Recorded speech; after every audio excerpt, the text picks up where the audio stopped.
Scott Sporlater. Welcome to Multi-Hyphenate University. See, isn't that a joyful experience? Wow. You love it.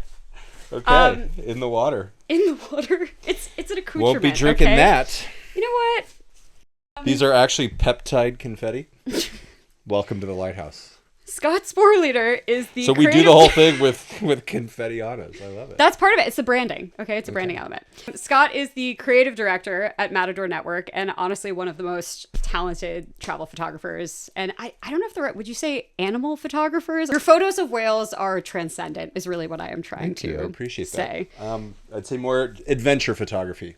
Okay. And filmmaking. Yes, and filmmaker. Yes. So with that, I would love to jump in and hear about your career history because you have a really unique path to how you ended up as a creative director. When did you get your first camera? Not until college.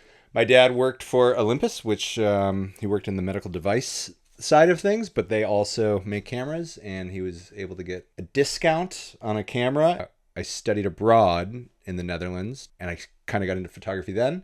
But then when I graduated, I moved to China for 6 months, and that's when I got my first big camera. Were you always creative as a kid, or did that develop later? No, I've always been a doodler, a sketcher, a drawer. Been on the creative side. My sister's very much kind of like my dad, does sales. My mom's a piano teacher, and cool. She plays in a couple bands still, and so kind of took over that side. When you moved to China and got your first big camera, yes. What were your first experiences getting into the photography world? What was your first job out of college?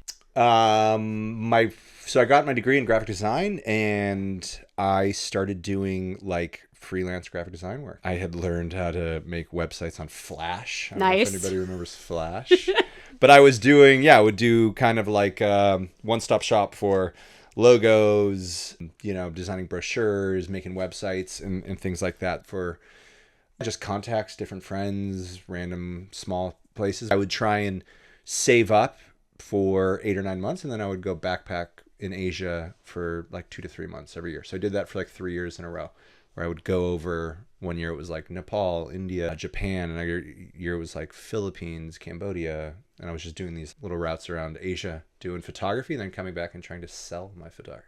Where did you get the travel bug from? That's a good question. I growing up, we would always do like big road trips and stuff like that, and I think my mom was always a planner and my dad was down, but we'd get in the family van and do a lot of different like driving road trips. But I think it was college when I studied abroad and just kind of got my first taste. I studied abroad in the Netherlands, and then a very good friend of mine growing up was studying abroad in Germany. At the very end, we're like, let's do a big trip.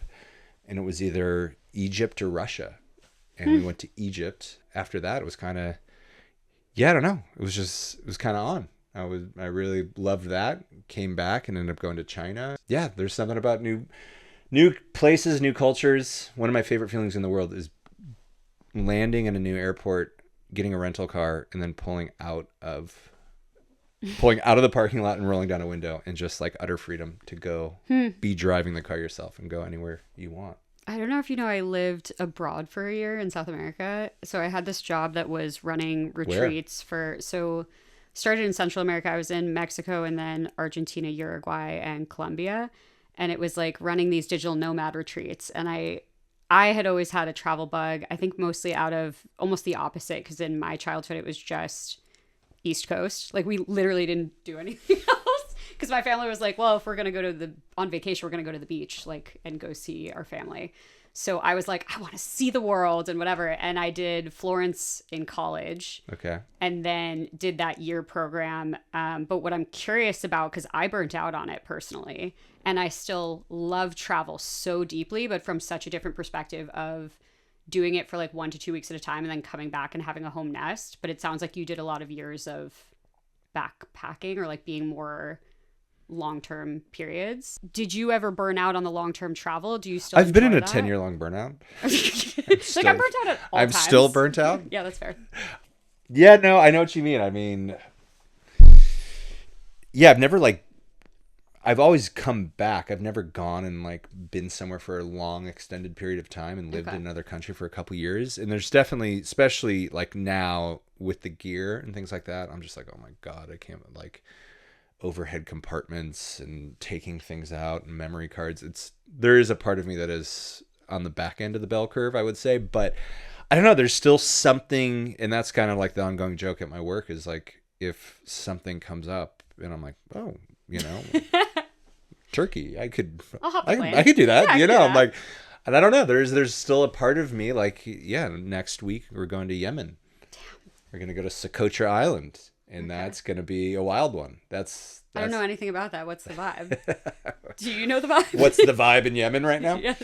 No. So this one, it's a little bit different. It's an island off the coast. It's actually kind of closer to like Somalia and off the coast of northern Eastern Africa. But it is, it's just a wild island. It's almost like the Galapagos, where there's just all this different types of crazy fauna and things that are indigenous to the island itself. And it's kind of like an untouched adventure island. So sand dunes and caves and like these kind of crazy mesas it's called a blood dragon tree. You should look it up. So, yeah, that sounds it's really pretty cool. wild. So yeah, that's been one. I'm going with Ross, the guy that started Matador Network. Mm-hmm.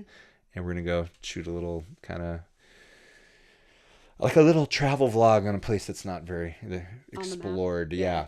Very cool. Yeah. Okay, so Matador. Can you talk to me? I'm really interested. I think there's, myself included, so many people out there who, when they're starting in a more serious creative pursuit, are in a piecemeal place of freelance jobs here and there, kind of cobbling stuff together to make their dreams come true or live whatever lifestyle they're looking to live, if that's travel.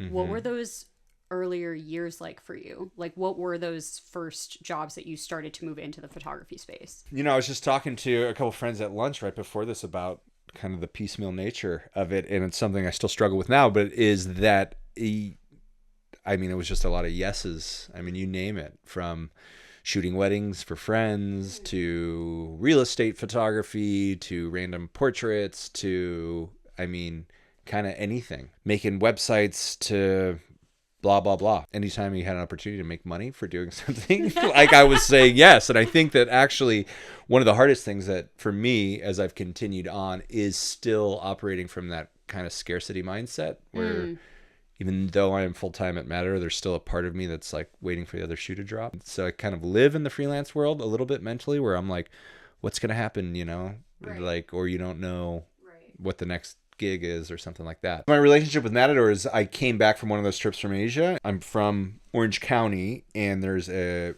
festival down there.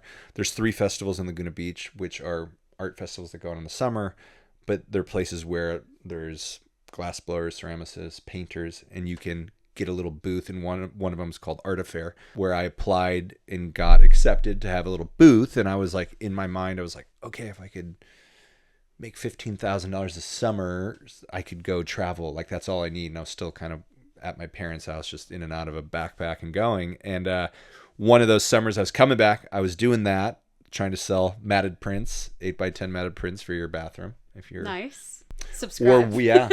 Or whales. I want the whale photo. We'll get you a whale photo. We'll get you some humpback shots. I came across something online, and it was like 10 publications that'll pay for your travel photos. Yeah, I wrote to every one of them. 2 of them responded. One of them was Unearthing Asia, and I had a couple of photos in a magazine. And then one of them was Ross, the founder of Matador, responding. He's like, I had just put together a website with some of my travel photos. He's like, oh, these are great. Like, let's run a travel article of 20 photos and pay you $25. And I was like, great. That's the yes. That's freelance. The yes. Yep. Let's do it. That's money. Let's go. The big money's rolling in. And I did 4 of those over the course of a year, still doing a shit ton of other stuff. At the end of that was when the Canon 5D started shooting video, and I had just gone on a trip and made a little video and kind of taught myself something like that. And Ross called me and was like, do you want to go to the Outback? And you got to write a bunch of articles, do videos, do photos and stuff like that. But I was like, yeah, let's do it. And that was the first time I went and did a travel thing for Matador. How was it?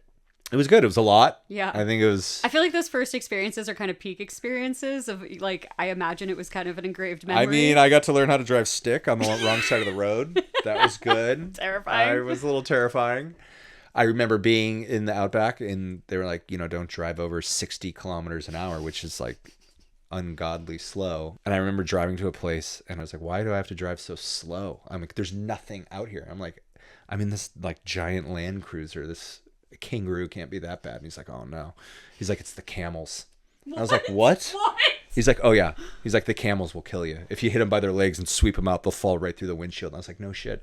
Fun fact, Australia has the world's largest population of wild camels. That is indeed a fun fact. Yeah. And also wouldn't be, like, I don't think of camels when I think of Australia. They came over at the turn of the century for like mining or something like that. And then they got loose, and with no predators, they just went wild. So you'll see them out there in the Outback.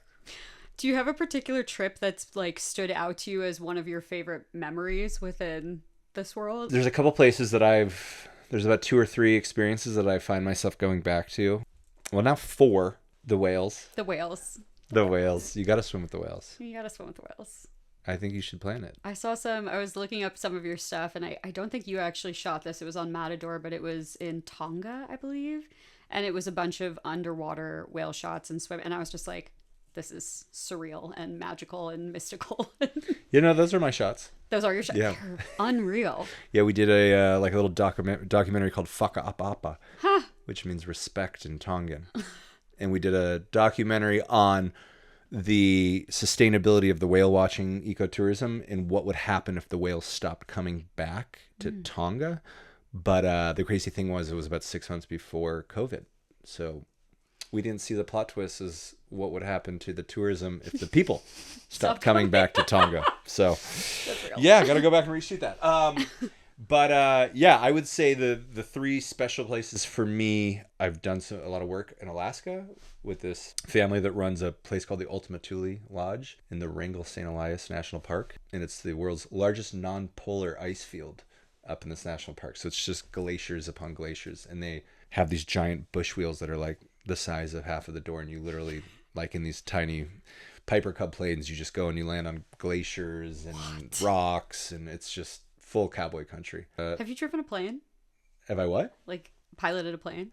A little bit, not much. I would, yeah. I'm like, I could really see you doing that. I don't have my pilot's license, but I love.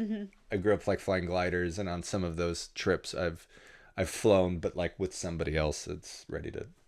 Yeah, like take the wheel. Reins. Yeah, Jesus, take the wheel. Jesus, take the wheel. So yeah, we landed to the glaciers. Yeah, the glaciers. They unfortunately just got hit by a typhoon this week, but the Philippines, I've got a group of friends called Tau Philippines, and this is their 20th year. But they run these eco-island safaris, and you go kind of sleep on a new deserted island every night between Coron and El Nido through the Linipakan Islands. And in northern Palawan, which is like, it's kind of close to Indonesia and Borneo on this side. But those guys have created a really beautiful thing out there. I feel like this is just like I'm just like listing off cool trips. But they're really, it's interesting because a lot of people haven't done this level of travel, right? So as you're talking, what I'm finding myself interested in is like, I understand why you sketch and do photography, because it's intaking so much new stimulus and different experiences. So I'm almost like, how do you process and express that as you're going through it? Because travel is, and you do so much of it, like so much. Yeah, it's an interesting question, because I've definitely, in the last few years, I don't know if it's a sentiment, but this kind of feeling where a lot of times with photography and video, it's this like relationship with a place where you just show up and you try and take the best of, like, you know, you're obviously trying to time conditions and weather and light and things like that. But it's like, I don't know, it's almost like I feel like a little guilty where it's like, give me your best goods. You know, I've been here for 9 minutes. Like, show me everything. Open the kimono. Yeah. It is this weird relationship where you show up and you literally try and like capture a place in its best light, its best angle, without necessarily, I feel like, giving back to the place or sitting with it or getting to know it. Actually, story time. I have a good one there. Let's go. Back to the Outback. We go. The camels. At the very end of that very first trip, it was definitely the closest I'd been to burnout, which was, I was like 30 hotels in 34 days, and I was just like running around. That's my nightmare. Yeah, alone for the Yeah. entire time. I mean, I was having full conversations. Not much has changed. I was gonna say, I was like, is that That different sounds than about right. That's just a Wednesday for This me now. explains a lot. You have to. Oh, with the confetti. It's an accoutrement, okay? It adds flavor, zest, if you will. A little zest. I really do feel like this should be some type of an electrolyte, like disintegrating. You might have just given me a $1 million idea. My business this could has be been it. created right now. Multi-hyphenate electrolytes and amino acids by Margaret. So at the very end of the trip, I was by myself and I was at Uluru, Ayers Rock, the giant. Ayers Rock is the not appropriate. Uluru is the term of the Aboriginals from the Outback. I had a permit, and it was like film crew special permit. We had paid all this money. In the last, I don't know if you remember, but the Oprah like going away show was filmed at the Outback. So the last film crew that was there was like Oprah and like 300 people. And then like they're like, okay, Matador Network like filming production, and it showed up and it was just like me. And the Rangers were like, where's everybody else? And I'm like, and I was just like hobbling in, burned out after a month alone. And I was like, it's just me. And anyway, going back to what I was talking about, of trying to like capture a place. The first time you showed up, you look at all the angles. Here's the sunrise. This is where you want to be, blah, blah, blah. And for 4 days in a row, it just rained. Like it was horrible. And pretty rare because it's the desert. And even like the range was like, yeah, shit. I'm like, sorry, we haven't seen this. And anyway, camping during this? No, I was in a hotel. Okay. But then at the very end, on the 5th day, I had this ranger that was like, everything was by the book, and was like, you can't step there, you can't. And I'm like, there's tourists fucking walking over sticks everywhere. I'm like, I was just like, oh my God. And on the 5th day, I show up, and I was just done. I was like, I'm done. It was kind of like an actual, mention the word burnout, but I was burned out, and I left my camera in the car, and I went to meet the ranger, and she was like, oh. And it was the first time working with her. She's like, "Are you here to film?" I was like, "Yeah," but I'm not going to film. And she's like, "Okay." And we just went off and we started walking around. And just like, and it was raining again. It was horrible. We just walked around, and she was really cool. And then we just kind of started talking about life and this or that. And then she started telling me about some of the philosophies of the people from the area. And she's like, one of the things they used to do is just sit and listen. And I was like, really? And she's like, yeah. And she took me to this watering hole, and we were just sitting there, and she was like, that's one of the things about with the indigenous cultures and stuff like, or the Aboriginal cultures, is like, if they're not hungry, there's not an idea around like hoarding or stacking. It's like when you're hungry, you go hunt and you eat. And when you're not, you come by and you tell stories and this or that. And there's a lot of times like people would spend sitting and listening. And she's like, could you imagine going to a dinner party right now with friends and them saying, they're like, Margaret, what have you been up to? And you're like, I've been sitting and listening. And like, she's fucking lost her mind. Like, what? Or they might be like, that's on par. Right now. Or that's actually pretty, on par. Living but it's the like philosophy. Yeah. And it's just like, we don't have time or space to just sit and listen or receive or take in information. It's like so much of this like growth set mentality of like leveling up, what's next, setting goals, more. And we were just talking about that. She was like, just sit and listen. And we sat there for like 20-30 minutes, and I was just like, holy shit, I haven't sat. I've just been running around taking, like trying to shoot everything. And there was this crazy moment. Call it taking photos. Yeah. Let me take Tocar una photo. Isn't that? We were sitting there listening, and I swear to God, there was like a shift in the wind, like 20-30 minutes. It'd been like 3-4 days of this cold wind, and like the eucalyptus trees kind of ruffled, and the wind just like felt different. I was like, huh. And we start walking back out, and we were supposed to go to the sunset point, and I was talking to her, and I was like, you know what? I was like, maybe we should still go. And she's like, really? And I hadn't taken my camera out that day.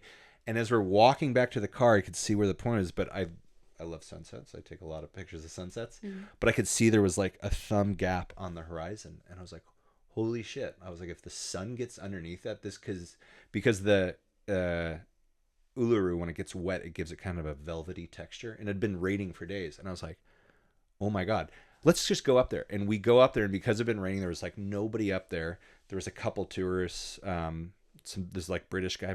As we're driving up, and we park and we start walking up, I was like watching, and I was like, oh my God, the sun's like, here's the sun, here's the rock. oh my God, this is going to get underneath it. And we like sprinted up and literally got up to the top, and the sun came under, and the whole rock went like deep red purple. And I was just taking a ton of pictures, and the ranger's like, holy shit, Scott, look up. I was like, what? And I look up, and I've never seen anything like it. It was just a purple rainbow. It wasn't like a multicolored rainbow. It was one single rainbow coming out of the rock, like straight up. And we're like, what? And it was just like screaming, us and this British guy. And there was like 3 of us. And we're like, oh my God. And it lasted for 90 seconds. And then it stopped. And it was like the most insane spiritual, emotional moment. And the ranger said to me, see what happens when you slow down long enough for your heart to catch up with your body. And I was like, fuck. And I think about that a lot. And sometimes I find myself running or, you know, moving quick or got to get here. And it's just like, I have this like mental image of my heart getting dragged behind a wake boat, skipping on the rope. And it's like, wait for me. And I'm just like, gotta go. I know, but I don't know if their phones are allowed here, but. I want to say, do you have the photo? Holy cow. That was a wild one. And it was just this like crazy single. And she was like, in the 8 years I've worked here, I've never seen anything like that. And it was just like one purple, not even like a multicolored. Yeah. Just like a weird pink purple rainbow coming right out of the middle of the rock. That's insane. I have heard this campfire theory before. That was when I was traveling. A friend said this to me. That was like, always try to leave places and people better than where you found them.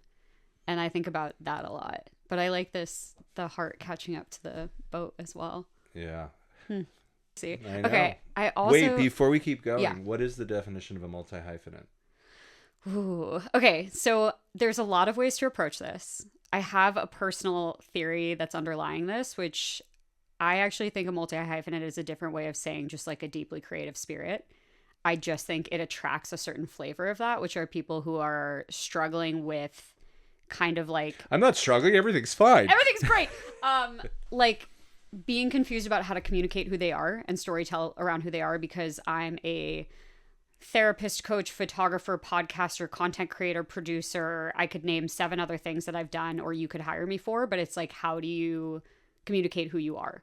And so there's the way of saying I'm a creative. You could say I'm a creative entrepreneur. You could say I'm a multi-hyphenate. Part of the reason that I've enjoyed that term is it's spoken to the people I'm trying to get to very directly. Like if it hits for you, it hits where you're like, oh, that's me. Like I'm an actor who also really loves opera singing, but also I'm an accountant, but I also want to start a YouTube channel. And I didn't know I was allowed to do those things. It's kind of a permission giving term. Okay. So that's how I think about it. And do you, and I'll tell you why I asked this, but do you find it's detrimental to the creative process to have your hands in so many different? No, not at all. Personally. I mean, I have my own philosophy on this, but I have found the way that I learned creativity as a concept.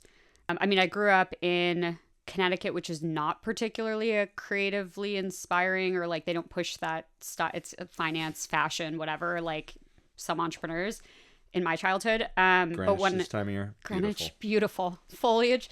The art fairs. The art fairs. The weekend art fairs. Anyways, I transferred colleges after my freshman year, and I went to a school called Skidmore.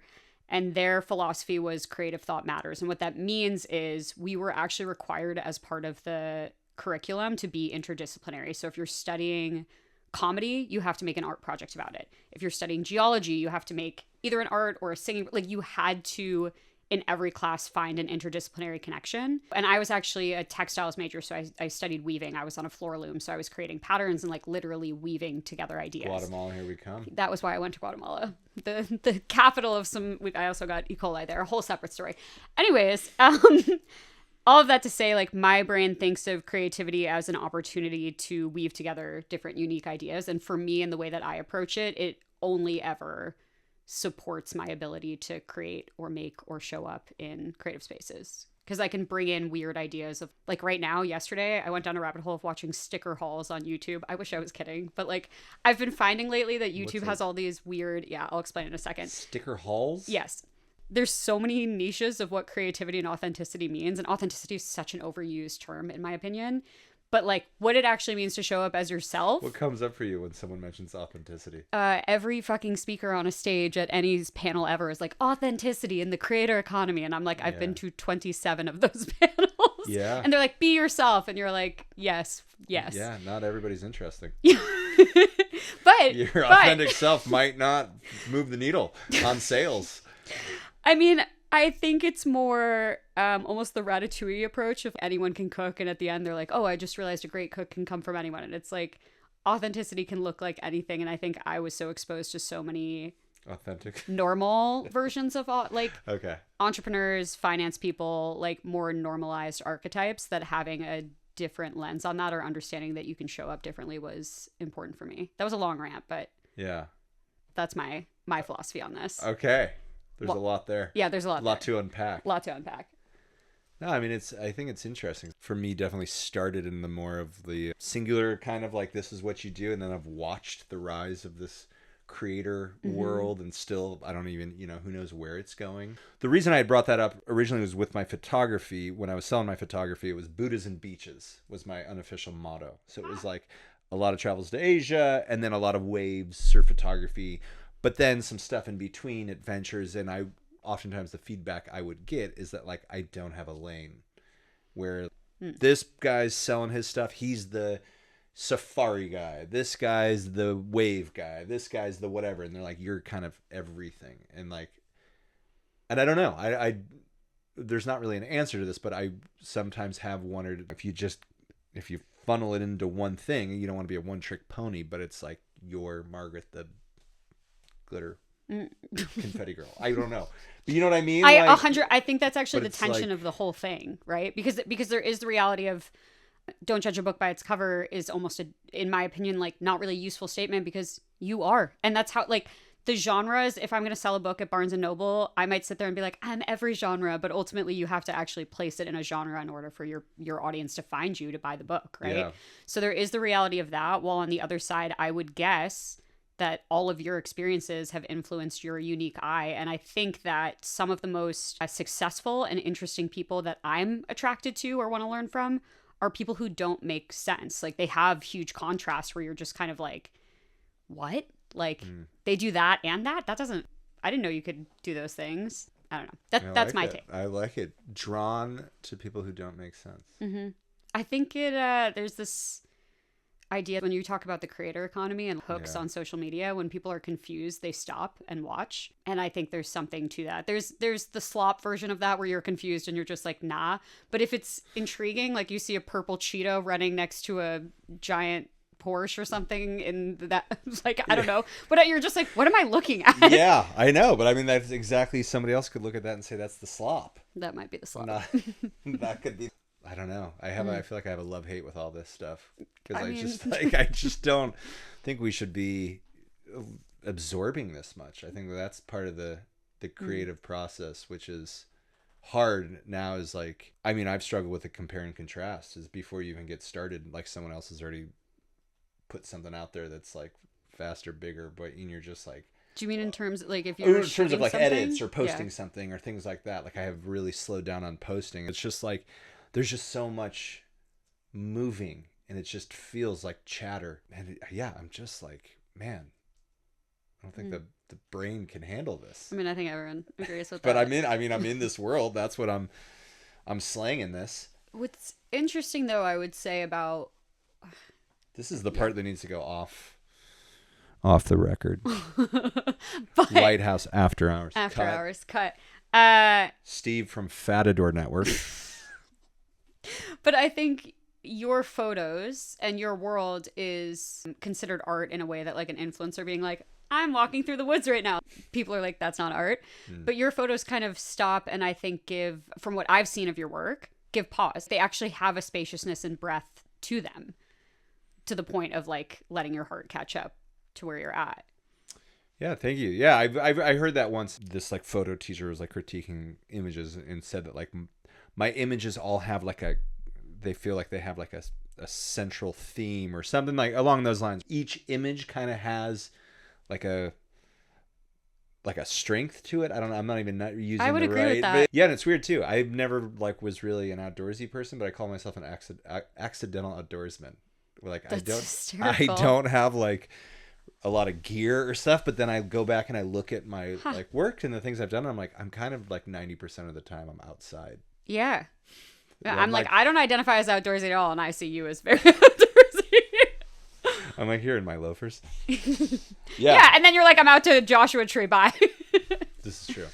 You gotta come out. Okay, I did want want to to Yemen. come to Yemen. We're going to go sleep in the sand dunes of Yemen. I have one other curiosity because you said this to me and it stuck with me. Some of your travel philosophies, and the one that you shared with me was about taking your headphones off.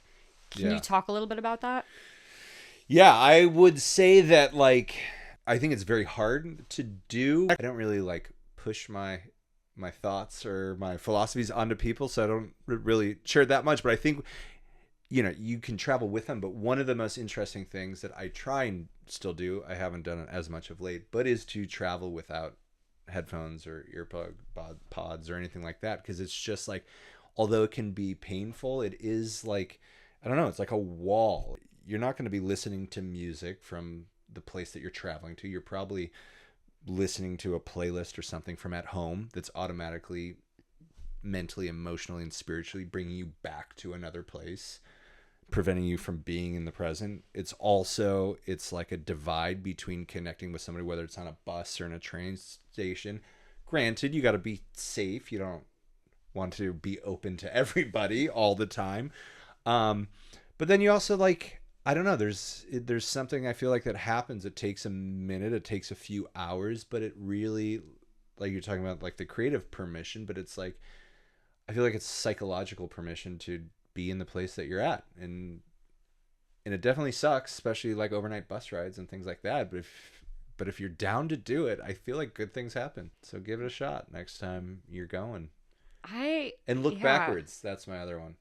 Oh, say more. I think it's more of a photography thing, but like it stems from a place of like shooting into the sun. A lot of times if like, you got the sun and then somebody stands in front of it and you just like drop the camera and you're in their shadow, you just get like really kind of cool, I don't know, whether it's sun flares or it's just a different look when you shoot into the sun and something's blocking the sun. But I think one of the things I try and remember to do is look backwards as well, because I think you can just start walking and going this way, but like, you only get 180 degrees of your viewpoint and your perspective, and like there's so much of the world going on back here too. So not always, but like not like circling back on a block, but just remember to not always just be going this way. It's so interesting. I actually feel like everything you've shared has looped back to that one story, which is a lot of just learning to sit and listen. I'm and how that constantly shifts trying to things. find my heart. Where is it? It's got to be back here. It's off the speed. Yeah. Creativity Inc. right here. Do you have practices now that are your ways of sitting and dropping in? Well, as you know, I just did my drawing. Your sketchy Sundays that you do every week. I should have brought my book. Oh, yes. Your sketches are beautiful. Thank you. I appreciate that. I've always liked drawing. I've always liked sketching. And I think I've always liked travel. I've always liked photo and video. I think one of the hard things for me on this career path is there is no division between my life and my work life. I love going on a trip, and then I go on a trip and I love taking photos. And then the next thing I know, I'm like doing a photo. I should be doing this. I should be up at sunrise, or, look at this person cooking this. Let me go. And I'm like, holy shit, stop. Just fucking stop. Just like enjoy something. Do you ever not bring your camera? I really enjoy now not bringing my camera. Yeah, that's a weird thing. I'm not like, I don't know. I'm not like one of those types of photographers that's like documenting life all the time. And don't get me started on film. I hate. You hate it? It's just because. Do we cut this out? I don't know. It's probably gonna. I don't know how it's gonna sound, but like I see I think it's cool, great, like take photos, but like I see people now with like developing their own film, and you see the photos, and it's just like 25 years ago, if you show this to somebody, like that's blurry, out of focus, there's no composition, and it's exposed wrong. It's a shitty photo. And now because we don't know anything, we don't know it, everyone's like, look at this. And I'm like, it's a horrible photo. Like, fucking get that out of my face. So don't email like, Scott for mentorship. No, email me for mentorship. Not around film. Not around film. This is horrible and blurry, period. Please reach out. You know what I mean, though? Like, yes, you ever see these photos? And I'm like, come on. Like, just because it was shot, whatever. But yeah. What I was going to say was, wow. Yeah, that cut all that. I'm not going to be allowed back. And you're like, oh, there's the fucking curmudgeon. And I'm like, oh. Get your film cameras out of my face. Have you considered stand-up as an addition to your multi-hyphenate? I just flew in, and boy, are my arms tired. Kill me. So I was going to say that one of the struggles has been trying to figure out a way to still have fun creatively and not make it feel like a task or like I should be doing this or I need to be doing this. And that's where I've kind of gotten back into like drawing and urban sketching. And it's been really nice. As you know, I just did a 9-day sketching retreat in Portugal. And one of the really cool things is that I enjoyed about it that I haven't done in years is how you show up to a place and the instructor finds an alley or a park or an angle, and it's like everyone just kind of sets up their chairs and you literally just draw for like 3, 4, 5 hours. I feel like an hour, 2 hour in, like 12 people, nobody's talking, and you're just literally looking up and down, and it really is a sitting and listening and slowing down. And it's nice to have something that's not perfect, but it's done. When you're done, like wherever it sits at the end, like that's it. You move on to the next, and you have something that's tangible, and you don't need to do more with it. It is what it is. So there's been a real nice kind of creative spark that's come back to life with that. Yeah, it makes sense. It's kind of cool because I'm like, we were talking about the joking with the taking photos, but drawing, you're like giving something to life to a blank page. That's and it takes a minute. Yeah. Like it's got to kind of percolate and seep in, and you see it and it changes and the shadows change, and you watch the evolution of the scene, and it's not just like a spray down moving quick. Love it. Okay. I know. I'm like coming out of this sounding like an anti-photographer. Do you still love photography? Like, yeah. I love film too. I think that video. He says hesitantly. No, not film, video. Mm-hmm. I like telling stories. I think that's one of the things I like about travel, and is even if it's just for a few hours, but being able to create a little vignette or trying to hear from somebody and getting to meet them and seeing a different way of life and documenting that and making a little 2 to 5 minute kind of little short doc. I do like that. And all the people and the places that I've met over the world. It's nice. Do you have any advice for anyone who is looking to get into whether it's photography or just anything that's sort of like a travel unique, maybe more abnormal career path in the creative industries? Yeah, to get paid to take that $25 photo series. I wish somebody would have given a class on how to write an invoice, how to get paid in net 30. That one's missing. I know all about kerning, but I know nothing about.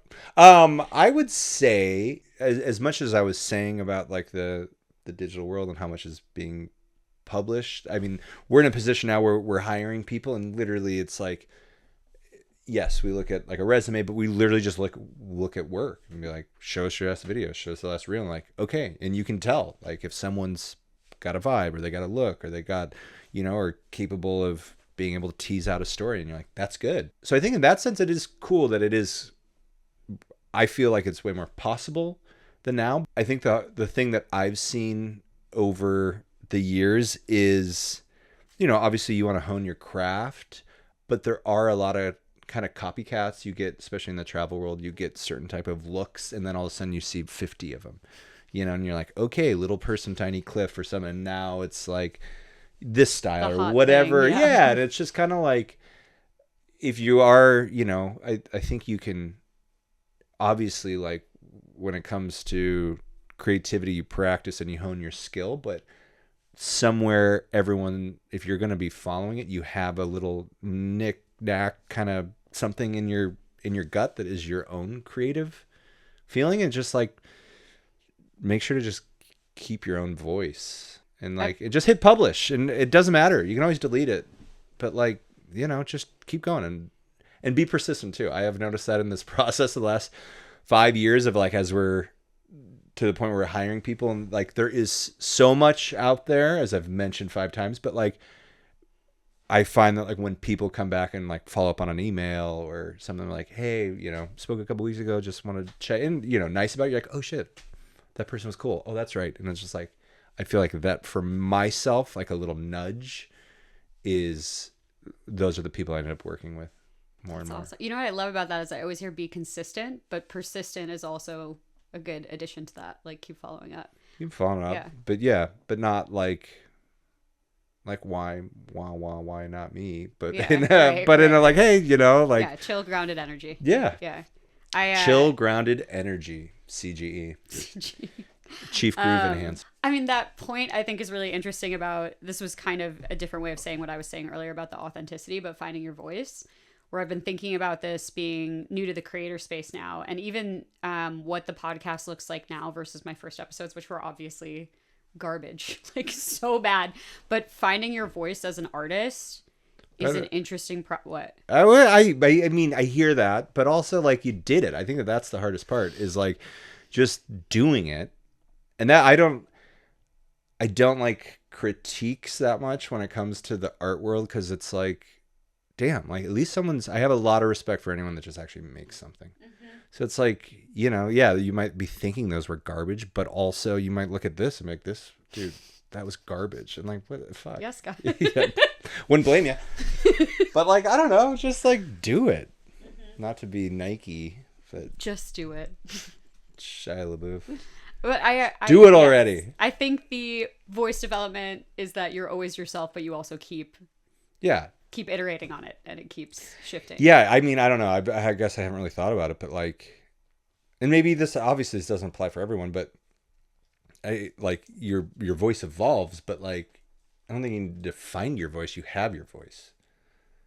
Like, it's beautiful. But you know what I mean? Like, yeah, I do. We all have it. It's already there. It's just like, yeah, I'm down this rabbit hole because I've been talking with a lot of early stage, that's not the right word, but like creatives and artists who aren't putting work out yet. Like they might be making something, but they're afraid to sort of because they're like, well, it's not me enough yet, or it's not good at, like, it's like the perfectionism block kind of as a self-sabotage. So for sure, with just perfectionist procrastination. Oh yeah. Once I have X, then I will do Y. Exactly. But until I get that, I can't actually do anything. But I think that's the thing too, is like, in a weird way, I actually don't even like finding your voice, because I feel like finding your voice is you trying to perceive what other people want to hear. Like you're like trying to curate an image that's going to sell, or like, this is what my brand's going to be. And like, I think in the pure creative space, like, yeah, of course you get like, this is coming from somebody that's like not, this might not be like the influencer world, but on like pure creativity, I think it's just cracking open the fucking kettle and letting it out. The voice is there. Don't change your voice. Publish your voice and see what happens. Press publish. Yeah. And then press upload to your voice. Upload. And you might look back and be like, that voice was garbage, and you can evolve it. But that, and I'm sure that was like your first podcast. That's you. That's your initial go. And then you hone in from there. Beautiful. Love it. Om Shanti. Voices are out. Voices are out. Everyone let their voice out. Yeah. I'm like curious about what your relationship to travel is now. You've been doing it for 20 plus years, like in your life. Oh God, this is where the personal life comes in. No, I'm not going to drag that out of you. I'm not alone. I'm happy. I'm fulfilled. I'm doing great. I'm doing great. My therapist tells me every week. How has your relationship with travel evolved over the years? Or has it? Maybe it has. Maybe it's the same. I think it's more story time. This is jarring, bringing back some old memories and stories of life on the road. I think it has definitely changed in the sense that like it was very much like more. Like, I mean, I'd be like I'm flying here. I'm like, but it's only one flight to there. And I'm like, Jesus, just go to the place. Don't be thinking about what's around or going further or more. Or It's like the Pokemon approach. Gotta catch them all. God, literally, I could go over there. I could hit that island for day. And I'm like, and then I see nothing. I see it all and nothing at the same time. But I went to Panama for New Year's Eve and this was kind of like early days where, like the travel world where you like meet somebody and they're like, where are you from? How long have you been on the road? Where are you going? It's like the same set of questions. And then I was being snobby in the sense that like over the years when I was doing hostels and stuff, you show up and like there's somebody watching, like Ace Ventura on the couch. And I'm like, dude, we're in fucking Panama. Like, what are you doing? Like, go outside, go see something. Like, don't watch a movie. And there was this like one guy that for a couple days I was like seeing him, was just like watching a movie. And I'm like, man, what is this guy's deal? And then a few days in, I ended up seeing him in the kitchen. I start talking. I'm like, so what's up, man? He's like, oh, I'm like waiting for a boat. And I'm like, cool, down to where? And he's like, over the Darien Gap to Colombia. I'm trying to hitchhike on someone's private boat. And so he's like, I'm just waiting to hear. I'm like, cool. And I'm like, what are you doing? And he's like, he had this British accent. And I'm not going to try and do it. But he was like, oh, I'm riding my bike around the world. And I was like, you what? And I was like, how long have you been on the road? And he's like, 4.5 years. And I was like, oh fuck. So you can watch Ace Ventura. I'm here for like 4 days and I'm like, look at me, I'm in fucking Panama. And I was like, 4.5 years. And he's like, yeah. And I was like, oh, and then I was just like fanboy. I was like, tell me more. And so I started talking to him and I was like, dude, what's the crazy? He'd like gone down through Africa and, all through, and this was like his last leg. He was like, he was going back down through South America and then it was going to be done.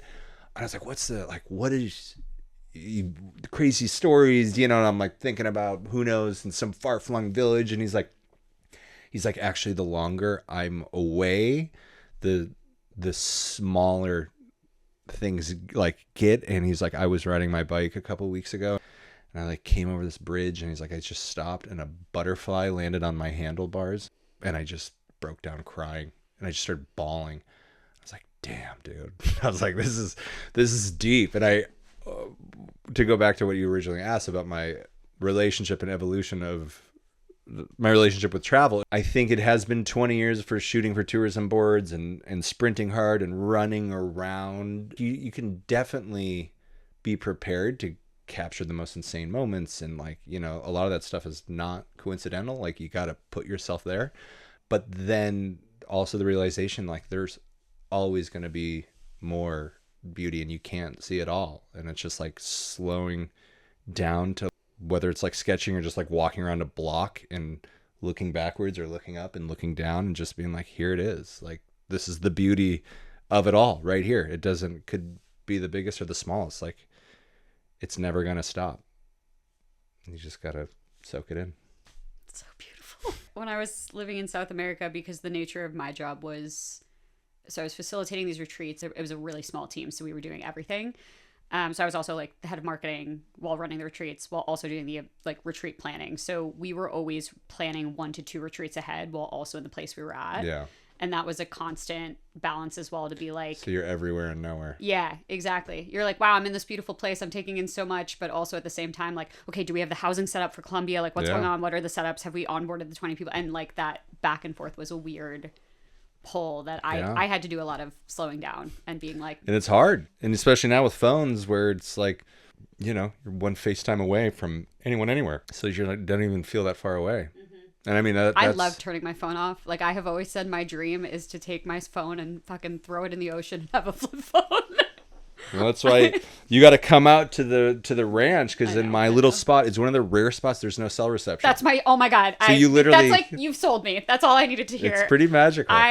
There's not many places 2.5 hours outside of LA that you can go and like, you can't get cell reception. My issue is like, so I love turning off my phone genuinely, and whenever I go on vacation or find an opportunity to do so, I'll fully turn it off. It drives everyone in my life fucking insane. Everyone feels like they should have constant access to me, or if I haven't notified everyone properly, it's like created fights and friendships. Yeah. They're like, why can I not access you? And I'm like, why can't I take 2 days off? But if I leave my phone at home to go to dinner with friends, they all have their phones. And so it's not the interaction I'm looking for, which is that like we're all often and forced to interact. Yeah. My favorite concert I ever went to, they made everyone hand their phone. It was at Red Rocks. Everyone had to hand in their phone in one of those Ziploc bags or whatever.